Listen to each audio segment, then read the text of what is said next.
বায়াত করো। আল্লাহর নবী হাত বিছিয়ে দিলেন। 1400 সাহাবায়ে কেরাম পর্যায়ক্রমে হাত বিছিয়ে দিলেন। এক পর্যায়ে আল্লাহর নবী নিজের হাত, বাম হাতটাকে ডান হাতে উপর রেখে বললেন, এটা ওসমানের হাত, এটা ওসমানের হাত, যাতে ওসমান এই বরকতময় বায়াত থেকে বঞ্চিত না হন। বায়াত হয়ে গেল। সাহাবায়ে কেরাম আনন্দে কবিতা পড়তে লাগলেন, নাহনুল্লাযীনা বায়াউ মুহাম্মাদা আলাল জিহাদ মা বাকিনা আবাদা। আমরা সে জাতি যারা আল্লাহর নবীর হাতে হাত দিয়ে বায়াত করেছি। আমরা জিহাদ করব, হয়তো মক্কা বিজয় করব, নতুবা শহীদ হব, কেউ মদিনায় ফিরে যাব না। আমাদের দেহের সঙ্গে যতক্ষণ রূহ থাকবে আমরা কেউ পিছপা হব না। এই হচ্ছে আমাদের শপথ। কবিতার আওয়াজ মক্কায় চলে গেছে। এবারে মক্কার লোকদের সুর নরম হয়ে গেছে। ওসমানকে নিয়ে আসলো আর বলল, আমরা সন্ধি করতে প্রস্তুত। আমিও বলতে চাই, আজকে যদি সারা বাংলাদেশের মুসলিম উম্মাহ এক হয়ে যায়, তাহলে জেনে রাখবেন ভারতের এখনই কলিজা আঘাত লেগে গেছে। আমার একটা বক্তব্যকে ওরা সেই মাসকে মাস প্রচার করছে, কারণ ওরা জানে রহমানের এই বক্তব্য ওদের ভিতরেও আগুন জ্বালিয়ে দিয়েছে। সারা বাংলাদেশের যুবকেরা জেগেছে। আমি বরিশালের যুবক ভাইদেরকে বলবো, তোমাদের অনেক ত্যাগ আছে, কোরবানি আছে, তোমরাও জেগেছ। हर सिमत मचलती किरणों ने अफसों ने शबे गम तोड़ दिया। अब जाग उठे हैं दीवाने, दुनिया को जगा कर दम लेंगे। बोझो ना तुमरा, अब जाग उठे हैं दीवाने। আল্লাহর পাগলরা জেগেছে সারা দুনিয়াতে। জাগ উঠে দেওয়ানে, দেওয়ানে মানে পাগল। আল্লাহর জন্য যারা জীবন দিতে পাগল, সেই যুবকরা আজকে জেগে উঠেছে। জেগেছে বাংলাদেশে, জেগেছে ইন্ডিয়াতে, জেগেছে আফগানিস্তানে, জেগেছে পাকিস্তানে, জেগেছে লিবিয়ায়, সিরিয়ায়, সব জায়গায়, ফিলিস্তিনে। আজকে তাদের স্লোগান হচ্ছে, লা তাসালনি মান আনা, আনা মিন জুনদিস সামা। আমায় জিজ্ঞেস করো না আমি কি, আমার পরিচয় কি, আমি আসমানের সৈনিক। আমাদের পরিচয় কি? তোমাদের পরিচয় তাকবীর, নারায়ে তাকবীর, ইনকিলাব ইনকিলাব, নারায়ে তাকবীর। তোমাদের পরিচয়টাই। ইমাম ইবনে হাজার আসকালানী রাহমাতুল্লাহি আলাইহি এক জায়গায় বলেছেন, ইয়া তালিবি ইলমিন নবী মুহাম্মাদিন, يا طالبي علم النبي محمد ما أنتم وسواكم بسواء। ওহে ইলমে নববীর শিক্ষার্থীরা, তোমরা এবং তোমাদের বাইরে যারা, তারা সমান নও। কেন সমান নও? কি ইঙ্গিত করলেন? একটা দেশের সাধারণ জনগণ আর সেনাবাহিনী কি এক? সেনাবাহিনী যে এক হয়, তাহলে ওদের আলাদা এত ব্যবস্থা কেন? সেনাবাহিনীর আলাদা কাজ আছে, একটা দেশকে রক্ষা করা, একটা দেশের সার্বভৌমত্ব টিকিয়ে রাখা। ঠিক সেনাবাহিনীর কাজ যেরকম ভাবে একটা দেশের অস্তিত্ব এবং স্থায়িত্ব টিকিয়ে রাখা, ঠিক তোমরা যারা ইলমে দ্বীন অর্জন করছো, চাই স্কুলে পড়ো, কলেজে পড়ো, মাদ্রাসায় পড়ো, দ্বীনের চেতনা যারা লালন করছো, জেনে রাখো মান তুমু ও সাওয়াকুম বিসাওয়াইন। তোমরা এবং তোমাদের বাইরে যারা, তারা সমান নও। তোমরা হচ্ছে আল্লাহর জমিনে আল্লাহর সৈনিক। কোরআন তোমাদের পরিচয় দিয়েছে। সূরা আল ফাতাহ এর 7 নম্বর আয়াত, ওয়ালিল্লাহি জুনুদুস সামাওয়াতি ওয়াল আরদ। আল্লাহর রয়েছে অসংখ্য সৈন্য আসমানে, অসংখ্য সৈন্য জমিনে। আসমানে আল্লাহর সৈনিক ফেরেশতারা, জমিনে আল্লাহর সৈনিক কারা? জমিনের সৈনিক তোমরাই। তোমাদের কাজ হচ্ছে আল্লাহর নবীর যে কাজ ছিল সেই কাজ। আল্লাহর নবী বায়াত নিলেন, মক্কার লোকদের অন্তরে ভয় পেয়ে গেল, সন্ধির জন্য তৈরি হয়ে আসলো। আল্লাহ তাআলা আসমান থেকে এই বায়াতের খবর পেয়ে গেছেন। 7 আসমান ভেদ করে, লৌহ কলম ছেদ করে আল্লাহর আরশ থেকে বাণী চলে আসলো, লাকাদ রাদিয়াল্লাহু আনিল মুমিনিনা ইয ইউবাইউনাকা তাহতাশ শাজারা, হে নবী আপনি যখন বায়াত নিচ্ছিলেন আপনার হাতে হাত রেখে যারা বায়াত করেছে গাছের নিচে বসে, আল্লাহ তাদের প্রতি রাজি হয়ে গেছেন, খুশি হয়ে গেছেন, সন্তুষ্ট হয়ে গেছেন। এরপরে শুধু এ পর্যন্তই নয়, আরো সামনে যান, এটা হচ্ছে 10 নম্বর আয়াত। 18 নম্বর আল্লাহ বলছেন ইন্নাল্লাযীনা ইউবাইউনাকা ইন্নামা ইউবাইউনাল্লাহ, হে নবী যারা আপনার হাতে হাত রেখে বায়াত করছিল এরা আপনার হাতে হাত রেখে বায়াত করে নাই, ওরা স্বয়ং আল্লাহর হাতে হাত রেখে বায়াত করেছে। ইয়াদুল্লাহি ফাওকা আইদিহিম, তাদের হাতের উপরে স্বয়ং আল্লাহর হাত ছিল। আল্লাহর হাত কি হবে সেটা ভিন্ন বিষয়, আল্লাহর হাত আল্লাহর মতো, আমাদের মতো না। ইমাম মালিক রাহমাতুল্লাহ পরিষ্কার করে দিয়েছেন ইয়াদুহু মালুম ওয়া কাইফিয়াতু মাজহুল ওয়াল ঈমানু বিহা ওয়াজিবুন ওয়াস সুনানু বিদআতুন। এক কথায় পরিষ্কার, এইগুলো নিয়ে আবার বাড়াবাড়ি না করা। আল্লাহর হাত আমাদের মতো না, আল্লাহর হাত কার মতো? যাই হোক, বলছিলাম বায়াত হয়ে গেল, মক্কার কুফফারদের কলবে জালজালা শুরু হয়ে গেল। আজকেও যখন মুসলিমদের সেই বায়াত চলে আসে, আফগানিস্তানে মোল্লা ওমরের বায়াতকে আপনারা দেখেছেন। মোল্লা ওমরকে যখন দুনিয়ার সব শক্তি মিলে প্রস্তাব দিল একজন মুজাহিদকে তাদের হাতে তুলে দাও, আমেরিকার হাতে তুলে দাও, মোল্লা ওমর বললেন যে আমি দিতে রাজি না।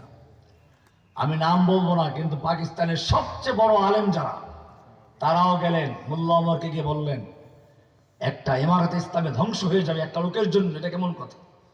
মোল্লা ওমর সেদিন জবাব দিয়েছিলেন, যেই ইমারতে ইসলামিয়া একজন মুমিনের নিরাপত্তা দিতে পারে না, সেই ইমারতে ইসলামিয়ার আমার দরকারও নাই।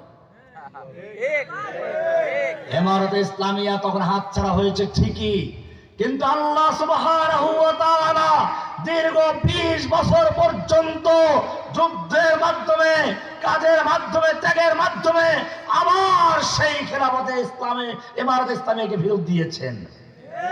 ফেরত দিয়েছেন কে? আল্লাহ তাআলা। ইতিহাস আগেরটা না নতুনটাই দেখাচ্ছেন আমাদেরকে। ইতিহাস পুরানটা তো আমরা আগেই বহুত শুনেছি। ইব্রাহিম আলাইহিস সালামের ঘটনা আমরা জানি, মুসার ঘটনা আমরা জানি, এগুলো সব কোরআনে আছে। আল্লাহ তাআলা বর্তমান যুগে দুই একটা দেখাইয়া দেন যাতে করে আমরা আবার পুনর্জীবিত হতে পারি।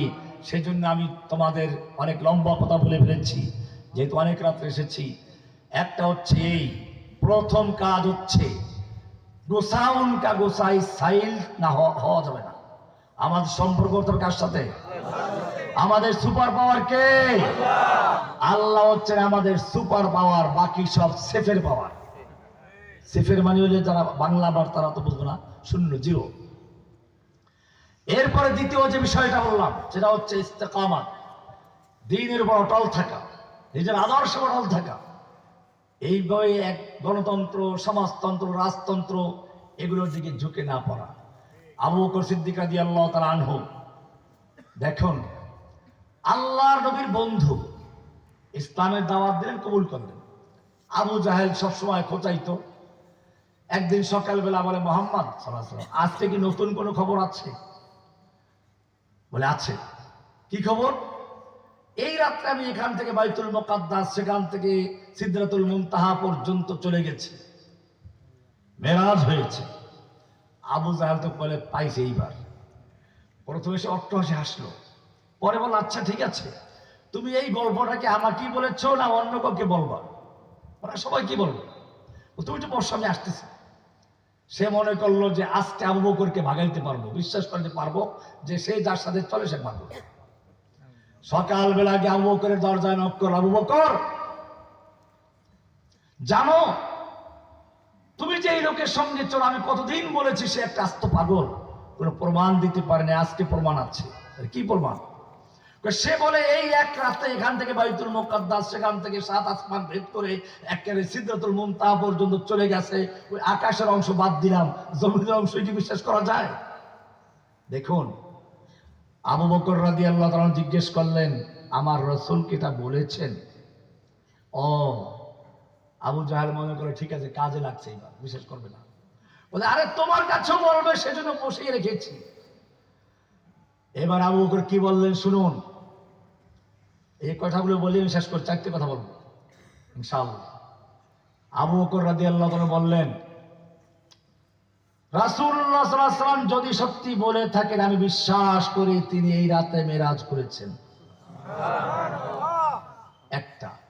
দুই নম্বর, আল্লাহর নবী সাল্লাল্লাহু আলাইহি ওয়াসাল্লামের এই যে হুদায়বিয়ার ঘটনা, সেইখানে যে সন্ধি হয়েছিল, চুক্তি হয়েছিল, চুক্তির ধারাগুলো ছিল বেশিরভাগই বাহ্যিকভাবে ইসলামের বিপরীতে।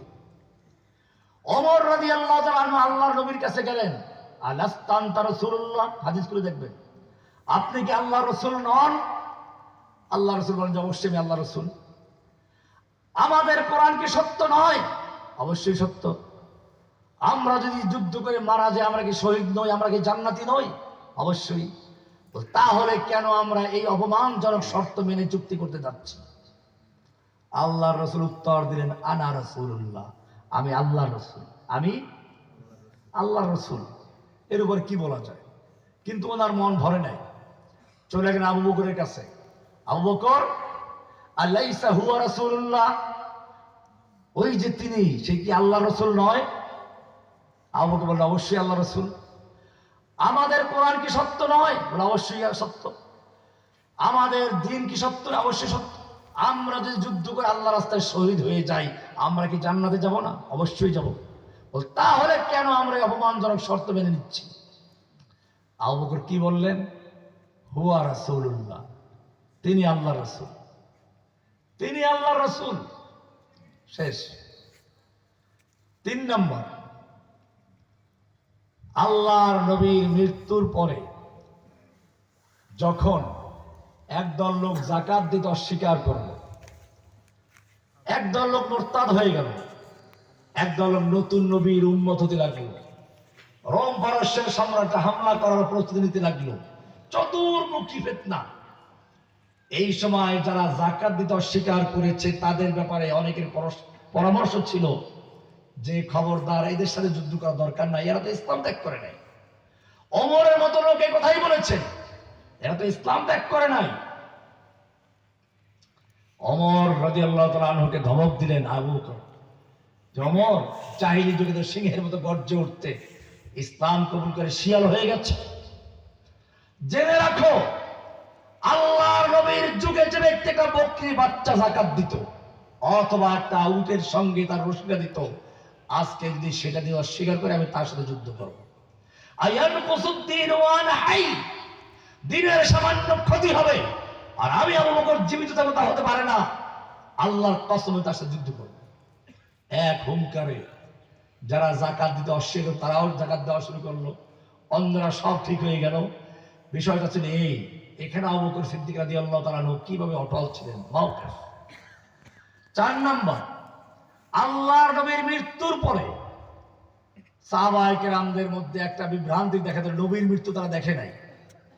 আবু বকর একটু বাইরে ছিলেন, ওমর রাদিয়াল্লাহু তাআলা তলোয়ার নিয়ে বের হয়ে গেলেন। যে ব্যক্তি বলবে মুহাম্মদ সাল্লাল্লাহু আলাইহি ওয়াসাল্লাম মরে গেছে তার গর্দানটা উড়িয়ে দেব।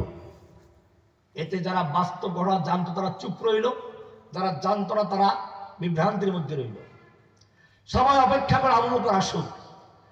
আবু বকর রাদিয়াল্লাহু তাআলা আনহু আসলেন, আল্লাহর নবীর হুজরায় চলে গেলেন, চাদরটা বের করে চুমু খেলেন কপালে। এরপরে বলেন, তিবতা হাইয়ান ওয়া মাইয়াতান ইয়া রাসূলুল্লাহ, আপনি জীবিত মৃত্যু সর্বাবস্থায় পবিত্র, আপনার প্রতি যে মৃত্যু লেখা ছিল সেটা আল্লাহ দিয়েছেন, আল্লাহ আপনাকে 2 বার মৃত্যু দিবেন না। এই বলে চাদরটা রেখে বাইরে চলে আসলেন। জনসম্মুখে এসে কি বক্তব্য দিলেন শুনুন। আলা মান কানা ইয়াবুদু মুহাম্মাদান ফালিয়ালাম আন্নাহু ক্বাদ মাতা, ওহে যারা মুহাম্মদ সাল্লাল্লাহু আলাইহি ওয়াসাল্লামের পূজা করতে ইবাদত করতে তারা জেনে রাখো সে মরে গেছে। ওমান কানা ইয়াবুদুল্লাহ, আর যারা আল্লাহর ইবাদত করতে তারা জেনে রাখো আল্লাহ হাইয়ুন কাইয়ুম, জীবিত আছে। এরপরে তিনি ওই আয়াত পড়লেন, ওমা মুহাম্মাদুন ইল্লা রাসূল ক্বাদ খালাত মিন ক্বাবলিহির রাসূল আফাইম মাতা আও কুতিলা ইনকালাবতুম আলা আকাবিকুম। এই আয়াত পড়ে তিনি শোনাই দিলেন। সকলে বুঝতে পারলেন, মনে হচ্ছে যে আয়াতটা এখনই নাযিল হচ্ছে, এখনই যেন নাযিল হয়ে গেছে। ওমরের হাত থেকে তলোয়ার পড়ে গেছে, সাহাবায়ে কেরামদের চোখে পানি এসে গেছে, আল্লাহর নবী আর আমাদের মাঝে বেঁচে নাই।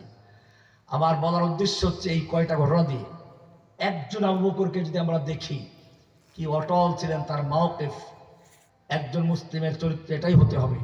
আদর্শের ক্ষেত্রে সাইলাম বেশি যাওয়া যাবে না, ওটাই গুছাউন কা গুছাই সাইল। এক এক সময় এক একটা আসবে, গণতন্ত্র আসবে, সমাজতন্ত্র, রাজতন্ত্র আসবে, বিভিন্ন ভয়ভীতি আসবে, এই সাইলামে বেশি যাওয়া যাবে না। আপনারা দেখেছেন এই ছাত্রদের বিজয়টাও আসছে গণতান্ত্রিক উপায়ে না। একবার গণতন্ত্র এরশাদ সাহেব চেপে ধরলো, মরে গেল। নূর হোসেন এসে আবার বুক পেতে দিল, গণতন্ত্র মুক্তি পাক, স্বৈরাচার নিপাত যাক, ও মরে গেল, গণতন্ত্র মুক্তি পাইল। আবার আরেকজন এসে চেপে ধরলো, আবার আবু সাইদ এসে হাত খুলে দিল, বুক পেতে দিল, গণতন্ত্র মুক্তি পাইল। তাহলে যে গণতন্ত্র দিয়ে আপনি ইসলাম কায়েম করতে যাচ্ছেন, সেই বেচারা গণতন্ত্র নিজেই নিজের কায়েম করতে পারে না, তাকে কায়েম করতে গেলে লড়াই করতে হয়। তাহলে এইটা দিয়ে ইসলাম কায়েম হবে না। এই জন্য আমি বলবো, এখন দুনিয়া সবাই বুঝতে পেরেছে, সবাই সচেতন হচ্ছে, স্কুলের ছেলেরা, কলেজের ছেলেরা, এইখানেও আপনারা যারা আছেন, দুই রকম লোকই আছে। আমি আপনাদেরকে বলবো, সব জায়গায় আমি বলছি এটা, যে এখন সমন্বয় কমিটি হচ্ছে, নাগরিক কমিটি হচ্ছে। আপনারা যারা দিন বুঝেন, আপনারা এমন কমিটি করবেন, ওই কমিটি ঢুকবেন, এবং সব জায়গায় তাওহীদের দাওয়াত দিতে শুরু করেন। আল্লাহর সাথে ওই যে বললাম যে ইস্তামসাকা বিল উরওয়াতিল উসকা, এটা মজবুত করেন। ইনশাআল্লাহ দেখবেন এই দুনিয়ায় কোনো শক্তি নেই মুসলিমদের এই বিজয়কে দামিয়ে রাখতে পারে। এই শতাব্দী ইসলামের বিজয়ের শতাব্দী ইনশাআল্লাহ, যদি ঐক্যবদ্ধভাবে আমরা মাঠে থাকতে পারি।